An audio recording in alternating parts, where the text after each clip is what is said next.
Have you ever heard the phrase, "I raised you on my own, we're best friends"? It sounds like a compliment. But what happens when that best friendship becomes a cage? When your child, who you've poured your entire young adult life into, becomes your primary accuser, your emotional warden. This is the story of a 36-year-old mother of 4 and her 18-year-old non-binary child, Q. They shopped for a dress together, styled each other, shared a lovely bond. And then, the mother went to a work Christmas party. The party ended at 10:02 p.m. At 10:01 p.m., the first angry call came in. "Where are you? Why aren't you home?" This isn't just a story about curfews. This is a story about a reversed parent-child dynamic so deep, it's threatening to swallow a woman whole. And it asks a terrifying question. Can you be both a person and a mother to someone who sees your independence as a personal betrayal? To understand the bomb, we have to look at the bomb shelter. Our narrator had Q at 18. She says, "We did a lot of growing up together." That one phrase carries a universe of meaning. It means she wasn't just a parent. She was a peer navigating young adulthood alongside her child. Their bond is intense, forged in the fire of survival. This created an incredible closeness, but also a dangerous enmeshment. She admits, "Since we're so close, if I do anything without them, they get really angry." This is the core of the conflict. For Q, their mother's solo existence isn't just her having fun. It's a fundamental breach of their world's architecture. Their world was built as a team of two against everything. Any deviation feels like abandonment. So the night of the party, Q helps pick the dress, gives styling advice, a beautiful moment of connection. The younger kids are away. The mother, for a rare few hours, is just an adult at a party with her husband. She tells Q she's not sure if she'll leave early, but the party ends at 10. This is a clear adult statement.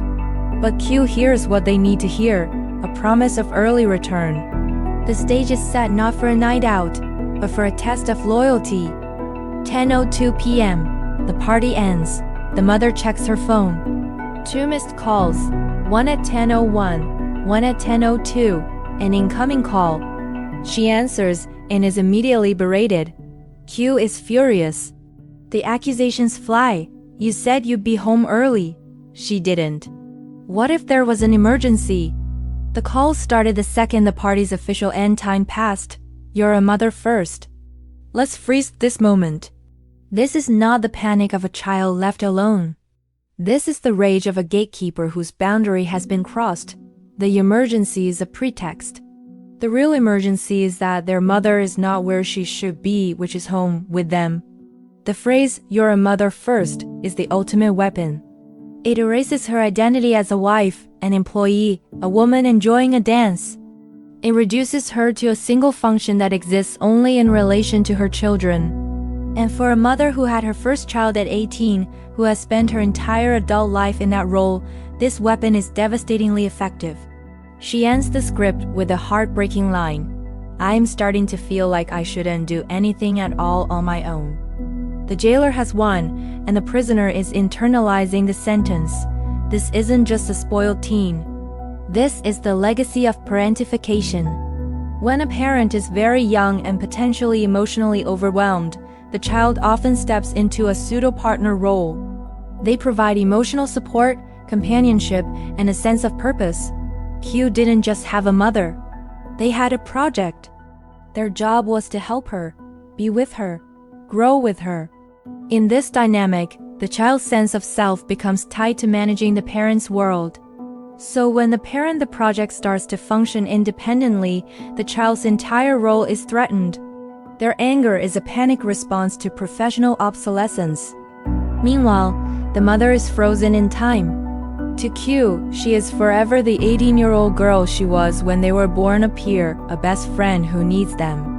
The idea that she has evolved into a 36-year-old woman with a husband, a career, and a right to separate enjoyment is a paradigm shift Q's psyche is violently rejecting. This is why the Reddit judgment, "everyone sucks," is so shallow. This isn't about two people being rude. It's about a deeply dysfunctional system, created with love and survival, that is now breaking under the weight of healthy adulthood. So, what's the path? It's not about who apologizes for the party. It's about rewriting the contract. The mother must gently, firmly, and consistently reintroduce boundaries. She must endure the hurricane of Q's anger not as a punishment, but as the necessary withdrawal symptoms from their codependency. She must become boringly predictable in her self-care. I am going out Tuesday. I will be back by 11. You do not need to call. She must stop seeking Q's approval for her own life. And now we turn to you. Question 1. Where does the greater fault lie? With the mother for allowing this dynamic to form, or with Q for weaponizing it? Question 2. Is Q's behavior a mental health red flag requiring therapy, or a natural extension of their upbringing? Question 3. What is the one concrete, non-negotiable boundary the mother should set first? Question 4. Can a relationship born in enmeshment ever become truly healthy, or is it forever marked by this history? Debate your verdicts below.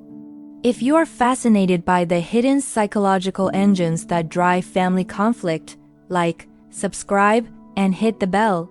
This is where we dissect the real stories. Thanks for watching.